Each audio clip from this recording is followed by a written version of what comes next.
Olá! Que alegria ter a sua companhia, que o seu dia e a sua semana sejam repletos de bênçãos e paz. Hoje a gente vai mergulhar numa passagem assim, um verdadeiro soco no estômago, lá do livro de Jó, capítulo 35. Para essa nossa conversa, a gente está se baseando nas notas da Bíblia de Estudo Holman e da Bíblia de Estudo NAA. E a nossa missão aqui é tentar entender a figura de Eliú. Ele é o herói, o vilão teológico? Porque ele chega com os argumentos que, olha, parecem sofisticados, mas ao mesmo tempo são de uma dureza impressionante. Vamos tentar desvendar junto as perguntas que ele levanta sobre justiça, sobre sofrimento e se o que a gente faz aqui na Terra realmente importa lá para Deus. Então, só para a gente entender o cenário, a situação é a seguinte: Jó perdeu tudo. Tudo. E ele está ali, coberto de feridas, num sofrimento que a gente nem consegue imaginar.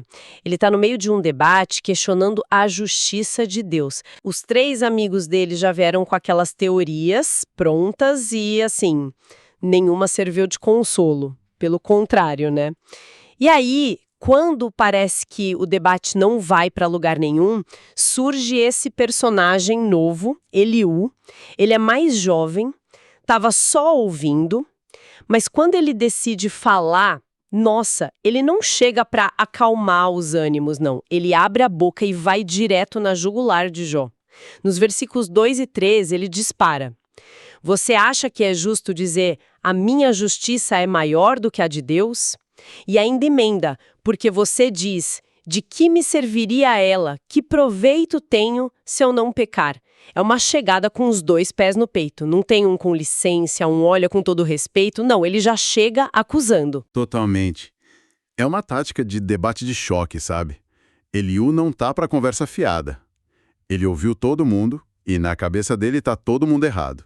Tanto Jó com a angústia dele, quanto os amigos com as respostas fáceis. E o argumento central dele, que ele começa a construir a partir do versículo 5, é uma tentativa de virar a mesa, de mudar a perspectiva. Ele basicamente diz a Jó: o problema é que você está olhando para o seu próprio umbigo. A instrução dele é quase poética, mas a intenção é dura. Ele diz: contemple o céu e veja. Olhe para as altas nuvens acima de você. É um jeito de dizer se enxerga, né? Tipo, olha o seu tamanho em comparação com o universo e vê se faz sentido você achar que o seu drama é o centro de tudo. Exatamente, ele usa a imensidão do céu para ilustrar a transcendência de Deus. A lógica dele é que a nossa moralidade, o bem e o mal, tem um impacto que a gente poderia chamar de horizontal. Ou seja, afeta as pessoas ao nosso redor, mas não tem um impacto vertical, que afetaria Deus. Ele pergunta de forma retórica: se você peca, o que você faz contra Deus? Se suas transgressões se multiplicam, como isso atinge ele? A sua maldade, diz Eliú, prejudica outro ser humano. A sua justiça beneficia o Filho do Homem, como está lá no versículo 8. Mas Deus, na sua soberania, na sua autossuficiência, ele não é mudado por isso. Ele não fica, mais feliz com a sua bondade, nem mais fraco com o seu pecado. Espera aí. Isso é complicado, porque, por um lado, eu entendo a lógica. É até libertador não pensar que Deus é um ser frágil que a gente pode magoar com nossos erros. Mas, por outro lado, o argumento de Eliú não entra em conflito direto com várias outras partes da Bíblia. E a ideia de entristecer o Espírito Santo, ou as passagens que falam que Deus se importa, e muito, com a nossa obediência.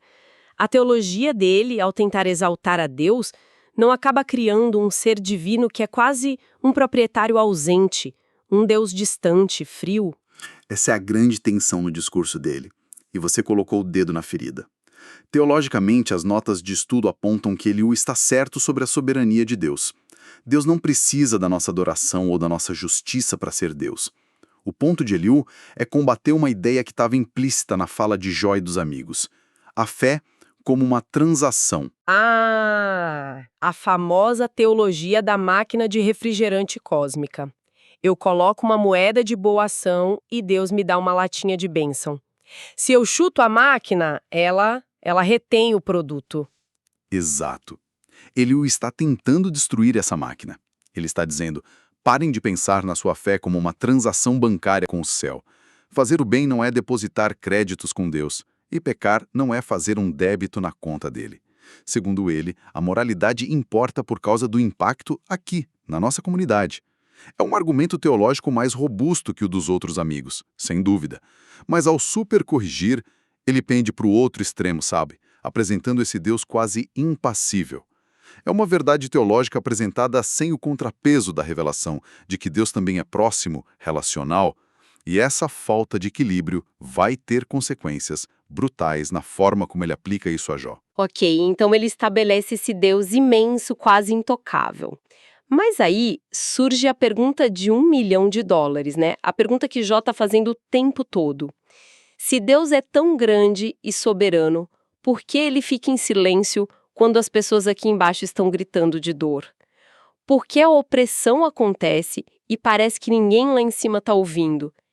Eliú tem uma resposta para isso. Ele tem. E a resposta dele é tão ousada quanto o resto do argumento. Ele não nega o sofrimento. No versículo 9, ele descreve a cena. Por causa das muitas opressões, as pessoas clamam. Clamam por socorro contra o braço dos poderosos. Ele reconhece o grito. Mas aí ele vira o jogo. A pergunta dele no versículo 10 é o ponto de virada. Mas ninguém diz, onde está Deus, que me fez, que inspira canções de louvor durante a noite? Ou seja, o problema não é o volume do grito, mas a letra da música. Da responsabilidade. Na visão dele, o problema não é que Deus é surdo ou indiferente. O problema está na motivação por trás do clamor. Ele argumenta que as pessoas clamam por alívio, para que a dor pare, mas não clamam pelo próprio Deus. Elas querem a solução, mas não buscam o solucionador.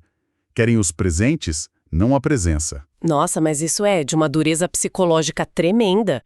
Quer dizer, quem no meio do desespero, de uma dor lancinante, consegue parar e formular uma oração teologicamente perfeita? Quando a sua casa está pegando fogo, você grita fogo, você não faz uma dissertação sobre a natureza do calor. Eliú está basicamente dizendo que se você está com dor e só pede socorro, sua motivação está errada e por isso você não vai ser ouvido. É exatamente essa a implicação. É brutal. Eliú faz uma distinção que é, ao mesmo tempo, fascinante e terrível. Ele diz que existe uma diferença fundamental entre gritar "Deus me tira desse incêndio" e gritar "Deus, estou no meio do fogo, onde você está?". O primeiro é sobre escapar do problema, o segundo é sobre encontrar a presença de Deus dentro do problema. E ele acusa os sofredores de forma geral de só se importarem com a primeira opção. E ele chama isso de gritos vazios, certo? Exatamente. O versículo 13 é a sentença dele. Só gritos vazios Deus não ouvirá. O Todo-Poderoso não lhes dará atenção. Para Eliú, um grito vazio é um pedido de socorro que nasce do puro instinto de sobrevivência, do egoísmo, sem nenhum reconhecimento de quem Deus é. É um SOS enviado para o vácuo, sem um destinatário real em mente, a não ser a força que pode resolver o problema. Ele acusa as pessoas de tratarem Deus como um serviço de emergência que só é acionado na crise, em vez de cultivar uma relação de confiança com o Criador, que, como ele poeticamente diz, inspira canções de louvor durante a noite.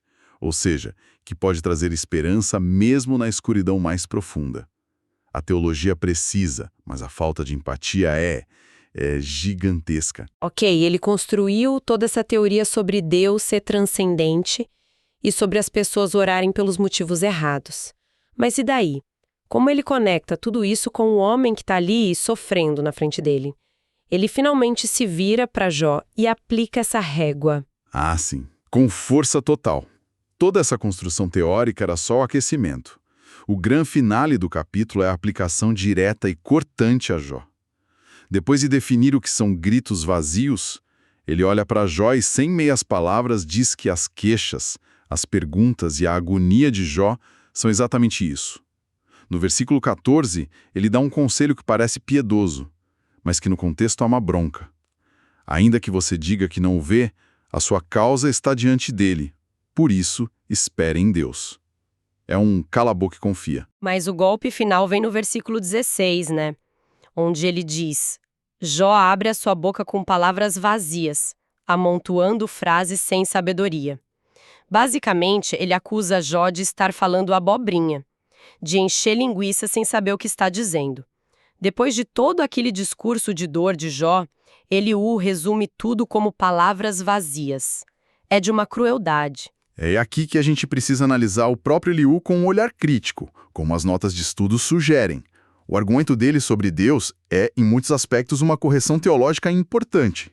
Mas a aplicação é desastrosa. É como um médico que tem um diagnóstico brilhante, mas ignora completamente a dor do paciente porque não se encaixa no que ele leu no livro.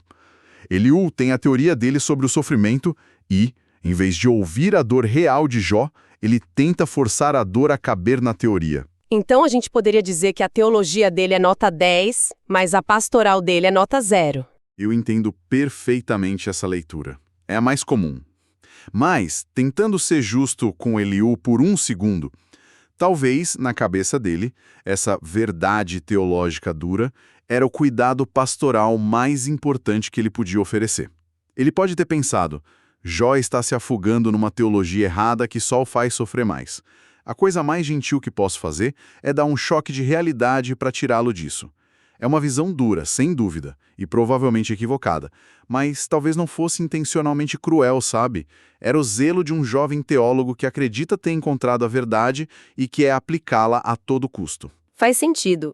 Ele está mais preocupado em salvar a teologia de Jó do que em confortar a alma de Jó. Exatamente. A nota de estudo menciona que, ao fazer isso, Eliú está revelando uma visão elevada de sua própria importância. Ele se coloca na posição de juiz da sinceridade do coração de Jó. E, no fim das contas, ele cai na mesmíssima armadilha dos outros amigos. Eles tinham caixas teológicas simples. Sofrimento é punição. Eliú chega com uma caixa mais sofisticada, mais elaborada. Mas, no fim das contas, ele ainda está tentando enfiar a experiência caótica e misteriosa do sofrimento de Jó dentro de uma caixa. Ele falha em oferecer a única coisa que talvez fizesse diferença: compaixão silenciosa. Então, o que a gente tira disso tudo? Chegando ao fim deste capítulo, a gente fica com esse gosto amargo. Eliú nos obriga a pensar em coisas importantes, ele desafia nossa tendência de tratar Deus como, um empregado celestial, mas o exemplo dele é um alerta luminoso do perigo de usar a teologia, mesmo a boa teologia, como um porrete para bater em quem já está no chão. Ele prova que é possível ter todas as respostas certas na ponta da língua e ainda assim estar fundamentalmente errado na maneira como se trata outro ser humano. Essa é a grande lição aqui. O discurso de Eliú, com toda a sua aspereza, levanta uma questão que não envelhece. A gente busca Deus pelos seus dons, pelo alívio, pela solução dos problemas, ou a gente busca Deus por quem Ele é? É uma pergunta que vai no coração da nossa fé. A passagem nos convida a fazer um inventário das nossas próprias orações, especialmente nos momentos de crise. Estamos só tentando usar a saída de emergência ou tentando encontrar a presença do Criador no meio da confusão? Eliú acerta ao dizer que essa distinção importa.